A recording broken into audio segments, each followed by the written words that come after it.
Hey everyone, let's talk about something we hear a lot, making merit, or gongduk. But what does that actually mean? Is it all about those big, visible things we do, or is there something else going on, something deeper? That's what we're going to unpack today. Is merit just the bark on the outside, or is it really about the core? Okay, so think about it for a second. How do you think we create merit? What comes to mind? Probably things like going to a temple, maybe making an offering, doing something nice for someone, right? And yeah, those are totally valid answers. But what if I told you that's only half the story? To really get to the bottom of this, we've got this amazing metaphor from the Zen master Ajahn Chah. He puts it this way. All those external actions we just talked about, going to the temple, all that stuff, that's like the bark of a tree. It's on the outside. It's what people see. And sure, it's important, but it's not the tree itself.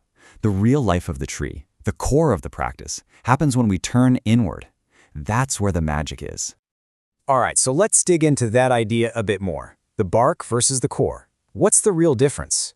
You know, most of us naturally think that merit comes from these outward actions. And look, to be super clear, nobody's saying those things are bad or wrong. They're just incomplete.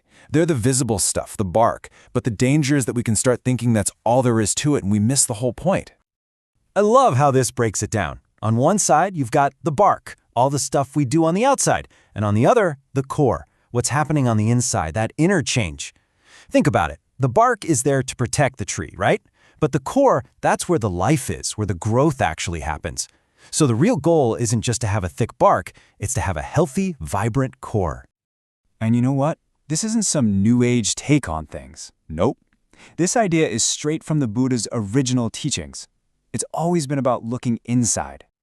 And man, this verse from the Dhammapada just hits the nail on the head. It's so clear.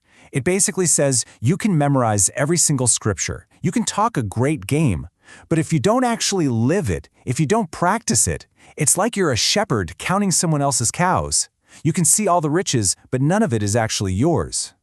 And isn't that just so human? We get completely caught up in how things look from the outside.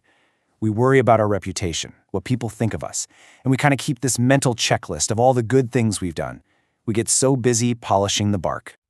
But again and again, the teachings gently nudge us to look back inside. And why is that? Because our mind, that's where everything starts. It's where the roots of our suffering are, but it's also the fertile soil where we can plant good, healthy seeds. So if you want to make a real change, you got to work at the root, right? Okay, so if the path is all about turning inward, then what's the destination? What's the big win here? Well, that leads us to something called the greatest victory. Just picture this.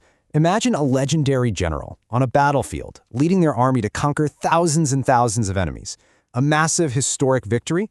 Well, the teachings tell us there's a victory that is way, way bigger than that. And here it is. Boom! The greatest victory is conquering yourself. That's the real champion. It's got nothing to do with beating other people. It's about mastering your own mind, your own knee-jerk reactions, your own ego. That is the real fight, and it's the only one that truly matters in the end. But what does conquering yourself even mean? It sounds kind of harsh, right? But it's not about being aggressive with yourself. It's more like a process of cleaning house. It means letting go of the selfish stuff, being honest about our flaws, and, I love this phrase, bathing our mind in kindness and compassion. Okay, this is all great, but how do we actually do it? How do we take this big idea and make it real in our everyday lives? Let's get practical. Let's talk about planting some wholesome seeds.